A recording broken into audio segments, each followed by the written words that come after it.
माहेरून पुण्याला निघाले तर आधी रस्त्यामध्ये आजीला तिच्या गावाला सोडलं, जे की येवल्याच्या जवळ आहे.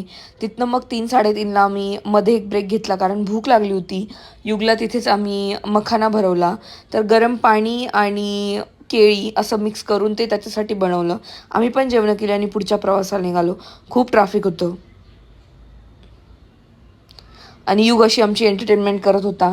आणि आकाश प्युअर व्हेज नेहमी विचार करतो इथे थांबायचं, पण ते पुण्याच्या जवळ आहे आणि होतच नाही. यावेळी भूक लागली होती, रात्रीचे 10 वाजले होते, म्हणून आम्ही तिथे थांबलो. सूप, डाळ खिचडी असं थोडं थोडं चावम्याव केलं. आणि तिथेच एक लाकडी खेळण्यांचं दुकान होतं, तिथे छान छान खेळणी होत्या. युगसाठी एक घेतली, सर्वेशला एक घेतली. आणि मग तेच हँडमेड मसाले म्हणून होतं. मग मी कधीपासनं युगसाठी तूप बघत होते. त्यांचं तूप छान वाटलं, रोहितने टेस्ट करून बघितलं आणि तेच मी आता सध्या युगला यूज करणार आहे. तुम्ही कोणी यूज केलं असेल तर मला नक्की सांगा. आणि त्यांचं हे मिलेनियम मॉलला पण आहे. भेटू नेक्स्ट व्हिडिओमध्ये.